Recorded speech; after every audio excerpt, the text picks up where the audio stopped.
Hello and welcome back to Peer Victory Podcast. Welcome. Glad you're here with us. This is Braden and Matt across from me.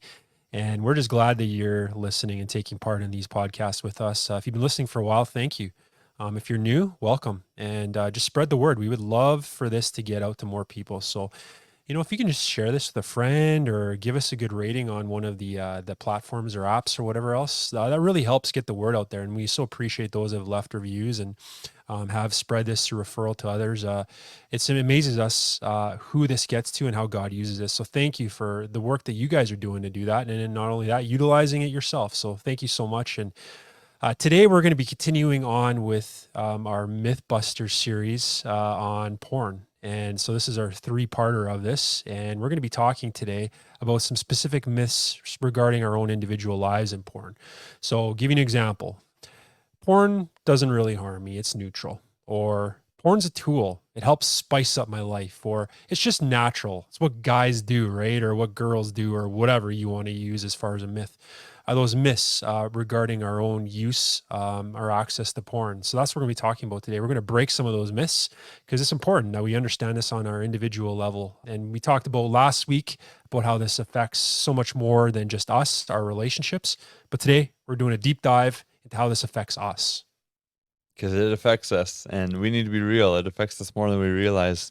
And we just one thing that I've learned about myself and about lots of people that I've just been able to walk with intimately in their lives, which is an honor, is I've realized that we all want to be, like, a lot of us at least want to be strong. We want to think that we're strong enough, that we want to think that, oh, that didn't affect me as much as it really did. And so to really look at the effect of porn on you, you have to be humble to the point where it's like, okay, this actually did affect me. Like, this has changed my brain. This has changed the way that I deal with emotions. Just this has changed even my sexual performance at times. And I think that once you realize that, sometimes there's ways to heal, sometimes there's not. Sometimes things are irreparable, which is sad, but there are a lot of things that we can kind of heal and realize that, man, this isn't a way that I have to live. Like, say, for example, with insecurities that come from pornography, we don't necessarily always recognize that. And so we might just think this is just who I am, or this is how I view myself. But when you realize the effect that porn has had on you, then you can start to heal and move on from that thing. And so it's, I think, a really helpful thing to realize, like, how has porn affected you more so than just, hey, I know porn is bad and I should quit. Because you can quit, but there's still a lot of healing that has to happen. And Mhm. so how has that affected you? One thing for me that I had to realize was that it taught me how to be deceitful. It taught me how to lie, and I never got caught. So I would say, like, oh, I'm a good liar. Like, what a gross thing to say. It's like, oh man, it's embarrassing. I remember realizing, like, why would I say that as if it's like a good thing? Like, Yeah. crazy. But it's like when you're watching porn, things seem so normal and you're so distorted and twisted. That's why it says in scripture there's safety in having a multitude of counselors. It doesn't just say it's wise to, it says there's safety in it, in having a multitude of counselors, because you're safe. You know that you're on the right track when people can maybe call you out, or they hear things in you that you're saying and they can question you on things. And so if you don't have that, start maybe praying for that. Pray for God to give you mentors. Pray for people who can come around you and just kind of sharpen you, and be willing to talk. Be willing to be called out. There was somebody recently, he texted me, he said, hey, I want to talk to you about this because I need to be called out on it. And I was like, wow, that's cool that you're coming to me. I like it. But also, more than that, it was like, I'm glad that you're wanting to be called out on this thing that you see is wrong in your life. There's so much in our lives that we think is normal from pornography that it's actually not normal, but we don't even realize it. And so that's why we want to bring this up, just because, Mhm. yeah, once you can really name things, then you can move on from them. That's right. And one of the ways that porn does harm us, Matt, you touched on it, was isolation. And that's one thing that porn does. It really isolates us. And you may not understand to the level and extent that it's happening in your life because it's a gradual thing. But when you're looking at porn, That's something that creates a lot of shame for us. And when we're feeling that shame, we take on a label and we start to believe that about ourselves. And then that's one of those things that stunts us in our relationships. We move away from community. We don't want to be exposed. You talk about light. We don't like the light. We want darkness because the enemy, when there's a sin in our life, will always try to move us to isolation and more darkness. So that's really the pull of porn. And how it harms us in one way is that it moves us into further isolation. So that's a big thing. But when it comes to what porn does to us, sometimes like Matt, you were talking about this, we think we're strong. We got the strong will. We can withstand the effects of certain things on us. Sometimes as guys, we really believe that, right? I'm strong. I'm a big man. I'm not going to be affected by this. And, these things are happening in our wiring. Like you can't stop what it's doing to you. You can really try hard, but I don't think you'll be successful, really. And so we know this through studies on a physical level of what porn does to us. And when you view porn, it is something that is called, and researchers have called this, scientists have called this a supernormal stimulus. So what that means is it causes a reaction in us that is far greater than in something natural. And for instance, give an example, you eat a strawberry, that's a natural product. Your brain responds in a healthy way. It can handle that and it's tasty, it's good. But if you were to eat a chocolate bar, which is refined sugar, highly modified, created to ramp up some of those levels in us to create wanting more of that, become addicted to, say, those sweets, our brain lights up in a far greater way than that strawberry causes our brain to light up. And researchers have shown that. So that's a greater stimuli than what the strawberry, something natural, gives us. Porn is like that. But I think I'm even doing it a disservice. I think it's even greater than that. It causes our receptors in our brain, though, those neural receptors where our pleasure centers are, to light up in such powerful ways. And so what happens when you see porn? Well, dopamine is released. That's that feel good drug. It's that chemical in your brain that tells you this feels good. I want this. I want it. So you look at porn, dopamine is released. It feels really, really good. Your brain's like overwhelmed by what it's taking in and it remembers that. So what happens is your brain has memory of these choices that you make to watch porn. And then something called delta phos B is released after that dopamine. And that's a memory thing. It's like, this is something that feels good. Remember this, go back to this. And then you repeat behavior, you wash, rinse, repeat. You do it over and over again. And then something in your brain called a neural pathway. We all have these for behavior, right? Like if you ever do anything like drive, for instance, you do it so often that it's just muscle memory. You don't even really think about what you're doing anymore. Well, this is what happens. Neural pathways, strong, deep ruts in your brain are formed to the point where you don't even think about it anymore. And if we're talking about a high stimulus like porn, you can imagine that delta phos B, which reminds you of going to that, all of a sudden, this becomes second nature. And anytime that you feel bad or have something uncomfortable happen to you, or even if you're bored, or maybe you do have some sense of elation in something in life, your brain is going to want to go to something that's greater than whatever you're feeling to make you feel better, or even to move away from feeling bad in your life. So you're going to go to these things over and over and over again. And when you couple that with like some of that emotional issues that we can be having, the underpinning of all this, it becomes deeply entrenched behavior in our life. This is where it's highly addictive. And it's really hard to break out of this if we don't understand this is happening, for sure. Well, that's what happens, right? It does tie to emotional issues because when we're feeling stressed or rejected or alone or without purpose or anything, we feel down, and in our brain it's like screaming for this super stimuli. Dr. Ted Fensky on our podcast a couple of years ago, episode, I don't know, it's around 45 or 50. And he's like, man, when you're doing this, nothing brings you joy like pornography. It really, really sad. And so when you're feeling these negative emotions, instead of actually processing the negative emotions, you just go to this thing that will give you the super stimuli. One of our group leaders, I think it was today, I was reading, he's writing to people, he's like, and then your problems afterwards don't go away. They're still there. Yep. but you're so full of shame then from what you've done, or you just want to numb out, which is common too.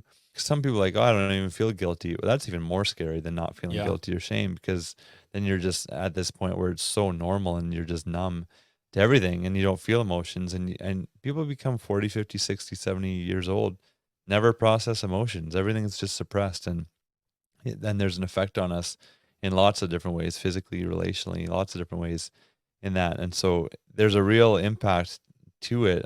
For you listening, look at yourself. Do you process emotions healthily? Do you even know? Like if I were to say to you, do you know how to process your emotions? What would you say? Mm. Because that's a really key thing. We have emotions in life. Our emotions are up and down every day. We could try to be the most sturdy people emotionally. It's like that's not actually how we're made to be. We feel different things. We have to feel, and people will say like, am I allowed to feel sadness? Am I allowed to feel anger? Am I allowed? It's like, yeah, of course. You have to feel it, because things happen in life and you got to feel it, but then you got to process it.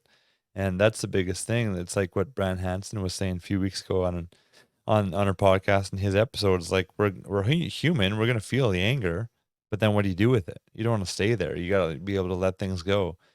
When you just escape, when you feel angry or someone's offended you or violated you and you just escape and give into this brain pattern in your life, it's damaging, because you never actually deal and forgive and redeem the thing that hurt you.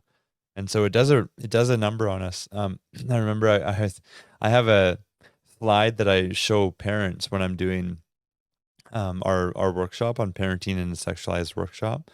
And by the way, if you're connected to a church or your pastor, I recommend it. We can Mhm. do this for parents, and have a youth night and a parents night, whether it's with Braden or I or anybody else. Like, it's putting them together, right, with the parents and the youth, not together necessarily, but having two separate events close together. And so I was showing this slide, and it shows the signs to watch out for if your kid is looking at porn.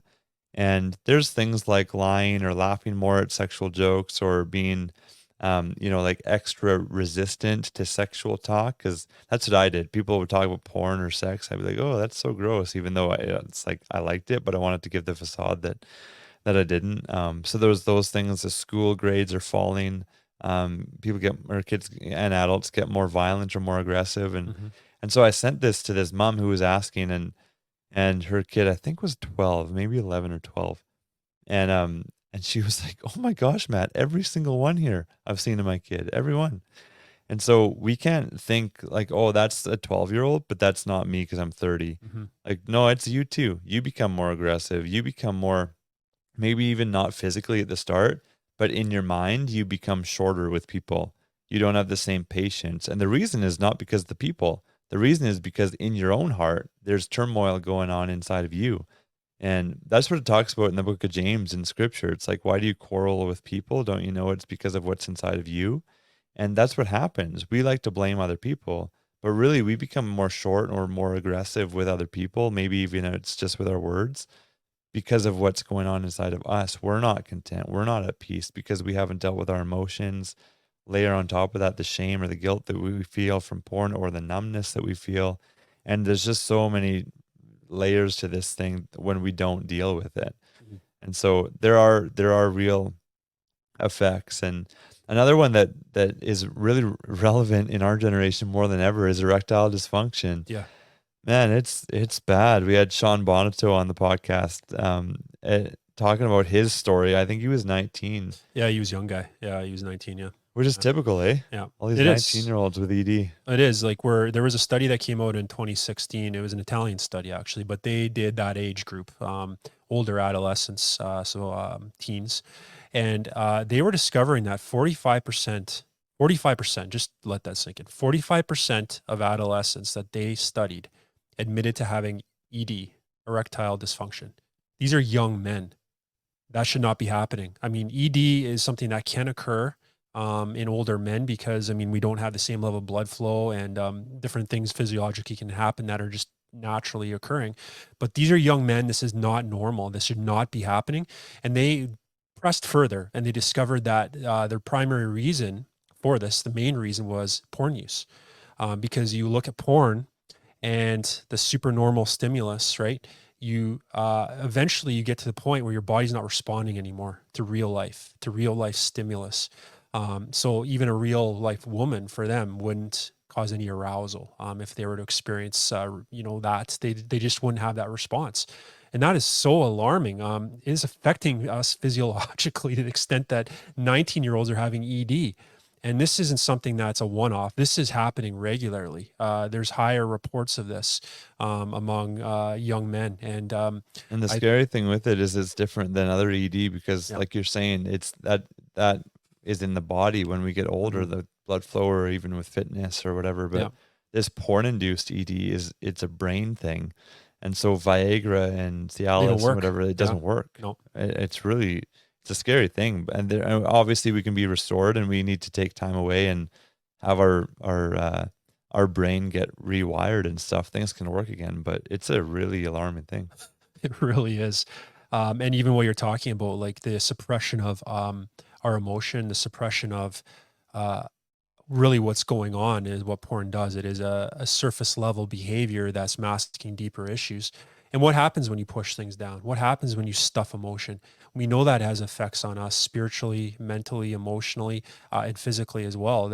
We know this through studies that there's a lot of heart issues linked to emotional, unresolved emotion.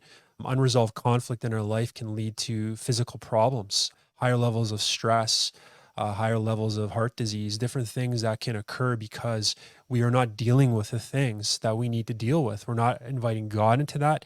If anything, we're pushing it further and further down, and we become a landmine. We will blow up if pushed at some point.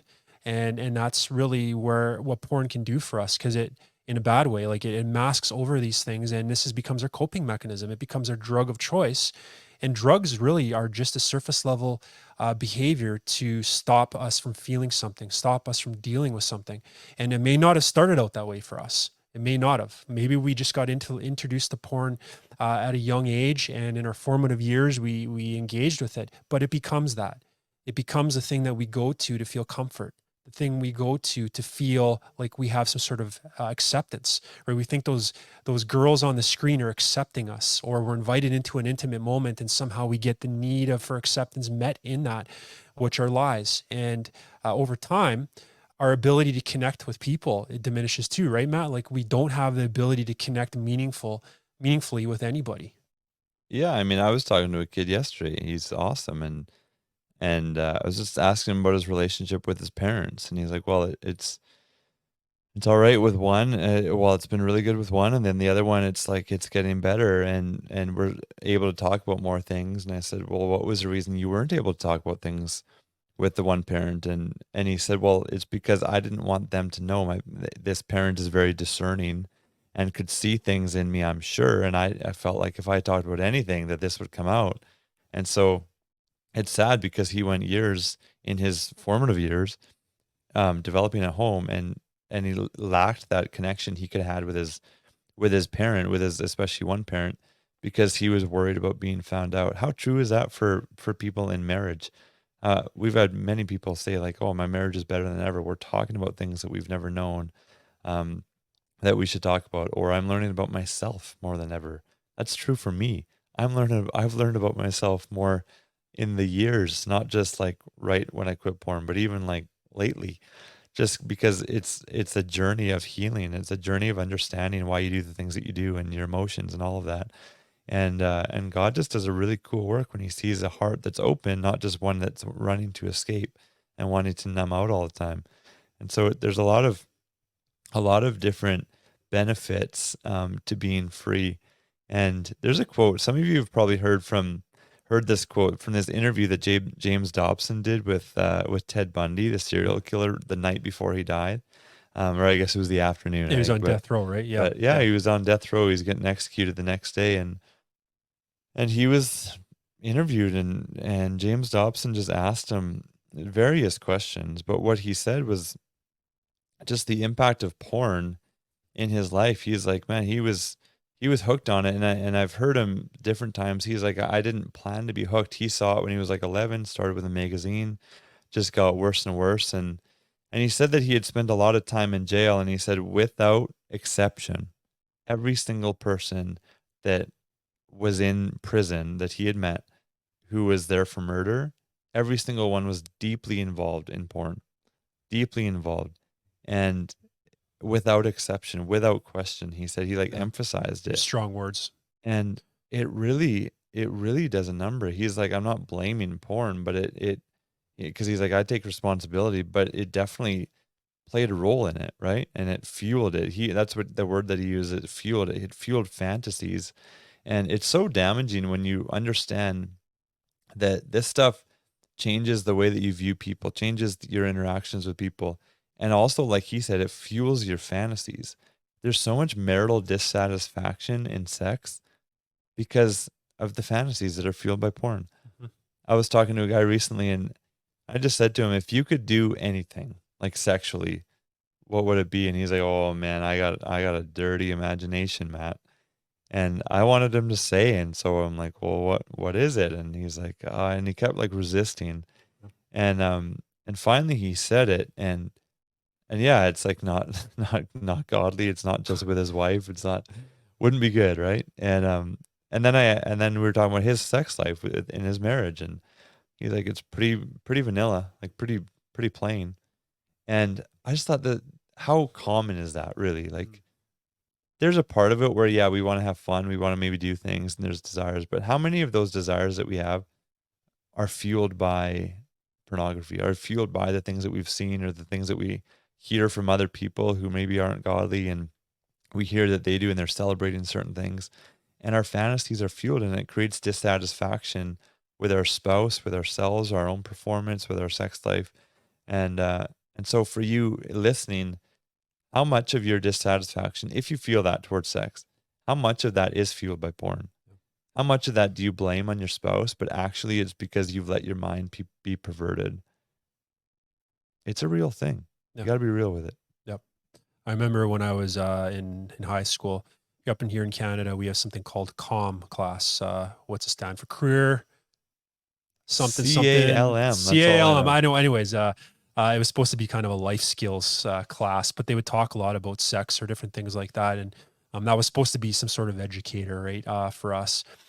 Unfortunately, generations. I mean, specifically, if we're talking about Gen Z and millennials, which Matt and I are, our sex education often has come from pornography. And a generation has been raised on this as our informer on what the sex looks like. And how damaging is that? It's something that is a lie. It's completely produced. It's not true. That's not how human relationships work, and it's completely selfish. Sex is completely selfish. It's about serving my needs and interests above and using another for my needs, and they're simply a vessel for my needs being met. They have no value or worth, and they're often showed as such in these porn scenes. There's a lot of violent porn out there. There's a lot of porn that just has degrading components to it and are dehumanizing. Porn is dehumanizing. So if we view porn and ask our educator, and so many of you out there, I know, like you were introduced at a young age, and it breaks my heart, breaks Matt's heart that this happened to you, and it happened to us too, that we were introduced to porn at a way too young of an age.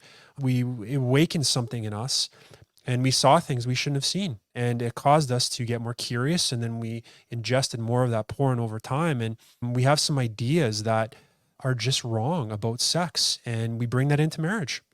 We bring that into marriage thinking that our wives, or if you're a woman, our husbands are going to be like this. And we compare them to what we've seen on the screen. And we get dissatisfied because if they can't match up to what we've seen on the screen, all of a sudden, well, we're like, this isn't what I thought it was supposed to be. And then we miss out on God's design. God's design for sex is a beautiful thing. And it's designed to be selfless. It's designed to be intimate. The communication that is involved is far greater than what we're seeing on the screen. And there's a loving kindness to it. And it is fun. It is enjoyable, but done in that context and that framework of what God has given us. So we have to unlearn some of these things of what we've seen. And it's so unfortunate that we have been educated that way, as far as what we think relationships look like. Our reality has been distorted, and we start to view the opposite sex a certain way. If you're a guy, you start to view girls simply. There's a transactional component to it, right? You give me what I need, and there's nothing more I need from you, right? You're a body. You're a warm body for me to use. and we start viewing women that way. I mean, we both grew up in hockey dressing rooms. That's what women were talked about, right? They're a warm body to be used, right? And discardable. And that's really what happens. I mean, it dehumanizes our view of others. And using the Ted Bundy quote, that's what happens. I mean, not saying that if you're looking at porn, you're going to go be a serial killer.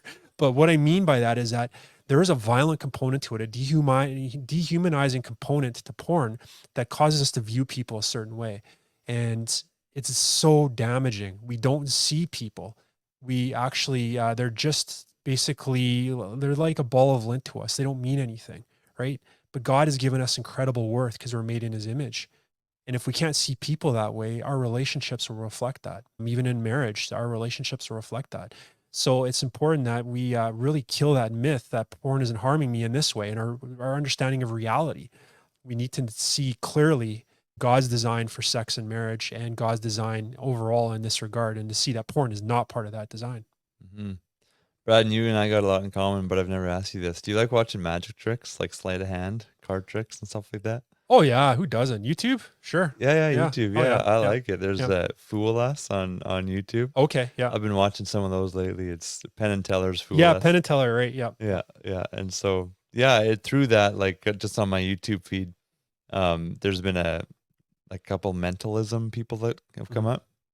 So mentalism is fascinating. I know more about magic tricks than I do about mentalism. I don't know always how it works, but basically they plant thoughts in your mind, right? And Wow. then Yeah. and so they're like, hey, think of a word, and then they've like you. So I'll just share what happened last night. I was watching one last night, and so the guy's like, hey, think of a word, and he's talking to somebody on the video, like a guest that he had at his show, and so he later on he had them reveal a word, but when he said to them, think of a word, I thought of a word, so I thought of the word star. So then later on, he's like, "Hey, think of the, or what was the word that you were thinking of?" To the guest, and they flip over their card and they wrote the word star. And then beforehand, he had written the word star because he knew that people were going to think that. And I'm like, "What on earth? Like, Yeah. how did this happen?" It's crazy stuff. It's pretty cool. So the point is that I'm watching him and I know what's happening, I think, but I don't know all the messages. He's obviously putting messages in my mind that I'm not even aware of. I could go back, I could try to dissect it. I probably still wouldn't figure it out. There's this guy recently, he said to me, "We have a really good sex life, my wife and I. And so, in order to not let things get stale, I go to porn just to learn things, to spice things up, or to keep things good and new and adventurous and stuff." And so, even if you think that porn is good and you can learn new things, what are the mentalism things? What are the subconscious Mhm. things, the subliminal messages that are being put into your mind that you're not even aware of? You gotta know and be humble enough to realize that you're not good enough to withstand that. No. You're not good enough to withstand it. You're really not. You could justify all you want, like, "Oh, I saw a study that masturbation is healthy, and so I just go to porn to do that." Like, the subliminal messages that you're picking up, let alone the direct messages, they're so damaging. Masturbation, by the way, is not healthy too. No. There's been there's been different studies on that too, from an emotional standpoint to physical, but it's not necessary. And so people, we can justify all we want, and even if there's some good, what's the damage to do it? What's the damage? And I'm not saying there is some good to porn. I literally can't think of any. Mm. But but even if there is some, even if you can justify in some way, what are the subliminal messages that you're picking up that are gonna fuel your fantasy life in a wrong way, that are gonna fuel you to numb out, that are gonna fuel your dissatisfaction in life? It's really real. And so be aware of the damage of porn in your life. Economically speaking, it impacts you. Yeah. If you don't, if you're like me and you have this pride, like I used to have pride, like, oh, I never put money towards porn. What are the economic opportunities that you're missing out on because of it?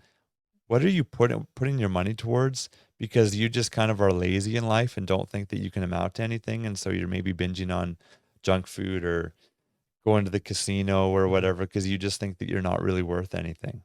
When you know that you're worth something, you're going to spend your money differently. You're going to do things, maybe take risks and start a business, or take risks in investing that could pay off or whatever. You would do things that will propel you forward. Economically, there's an impact. And a lot of people listening, I know, have put money towards it. And imagine that money that you would have if you didn't. I'm sure you've imagined that already, but let that stop today. Yeah. Like it's not necessary to go on that path just because you have in the future. You can stop that today, and economically, there's such an impact from a variety of angles. Yeah. Well, and I've heard this, speaking what you're talking about, psychologists tell us this, our self-worth and self-esteem, there often is a direct correlation to the most important person in our life, what they think of us. Mm, And so if that's not God, if that's say, even if you think of porn as an entity, in this case, it can't give you that acceptance. And then often, let's just turn it. Often it's ourselves that are not accepting of of ourselves. Like we can have a lot of self hatred, and porn drives dissatisfaction. You don't feel accepted. You feel rejected, and so you have to keep going back to it. It's a really weird dynamic that's occurring, but it is. You go to this thing and it makes you feel a certain way, but your self-worth, your value, the way you view yourself is so greatly affected, and that alters your decisions in life and the pathway that you choose. So we need to replace porn off of that seat and put God there where he rightly deserves to be, of the one who's accepting us and loving us. And that takes a work in our life, but it takes us being willing to be open to what God has for us, to follow the path that he has for us. We have to surrender, put our flesh to death. We have to die to these things. And I know this is a strong theological concept, but our flesh so desires, this is our sin nature, desires these things. How do we put that to death? And this isn't a legalistic thing, but we need to think through this. And because, like when we engage in pornography, it is a sin against our own body. It affects our body so greatly. There's that verse in 1 Corinthians 6:18. It says, "Run from sexual sin. No other sin so clearly affects the body as this one does. For sexual immorality is a sin against your own body." It's very clear, right, in Scripture. It affects our bodies, changes us in a really bad way, and so we need to be aware of that. That we are hurting ourselves so deeply, and so we need to put God in the right place, and receiving acceptance from Him, and fully receiving that instead of maybe the self hatred we have for ourselves, or looking to porn to receive whatever acceptance we think we're getting from that, because we're not. And often we can't receive acceptance too if we're going to porn to cope with life. It's really hard to hear a kind word from somebody. It's really hard to receive a loving affirmation from anything, because we just don't feel we can receive that. We feel dirty. Maybe you feel perverted. Maybe you feel less than, or maybe, as Matt was talking about, you don't feel anything anymore. And that can be just as dangerous because we're so numbed out. We don't feel anymore. And so that's what porn can do to us. It puts us on this pathway. It progressively gets worse. It doesn't get better. You can't just take a little bit bite, small bite appetizer of porn, and not want in a second bite an even greater bite. You're going to keep going back to that thing in a far greater way, because what porn does to us is you have to increase the stimuli. You have to increase the amount that we're taking in to get the same level of feeling that we got that first time. And so we're wired for that way, in the sense that we are designed to actually become addicted to our spouse sexually, but the enemy and our flesh and sin nature, all these things, cause an inverse of this, which is we have to increase the behavior in something that doesn't satisfy. And that's the law of diminishing returns, right? You take a bite of a chocolate bar. At the first time you take that bite, it tastes great. The second bite doesn't taste as good. So you got to keep eating more to try to get that same feeling that you had in the first bite. And that's what porn does. So this isn't something that you can just have a little bit of. And hey, I'm just dabbling. You say to Matt, Brad, I'm just dabbling in this, not hurting me. Like that one guy, hey, I'm just using a little bit to spice my marriage up, just dabbling. You can't dabble in porn for very long. You just can't. You're going to get pulled in, sucked in, and to the point where you might be watching for hours at a time. And then that's, my story for sure. Been there, done that Yeah. many, many, many times. Yeah. That's for sure. Guys, listening out there, reflect on this. Think about this. Pray to God and ask Him, how has porn affected me in ways that I'm not sure of? What lies have I believed about the maybe porn helping or porn not hurting me that much? It's really important, because this is not, remember, this is not just about freedom. There was a guy in one-on-one coaching, I think this week, and he was talking about sobriety. He's like, I've been so focused on sobriety. Different groups he's been involved with, and there's different different people have different focuses, and there's so much focus on sobriety out there. It's not about sobriety. It's not about being free. It's about being healthy, Mm-hmm. not about being free from a behavior. It's about being healthy in heart and truly free in Christ in terms of walking that out where things don't hold you back. You could be free of the behavior, but things in your heart can hold you back because you've picked up these beliefs. And so be willing and be humble enough to the point where you can look and go, I actually really was affected by what I did. And man, that's a great starting point to walk in free. So if you want help, of course, reach out to us. Go in the show notes. You can always leave a voice memo or send a question in to either of our emails, and we'll get to that on the podcast. If you want some help, further help more than that, there's weekend getaways, there's support options, and you can find all that in the show notes too. And we just encourage you to take advantage because there's more for your life. So have a great week and God bless.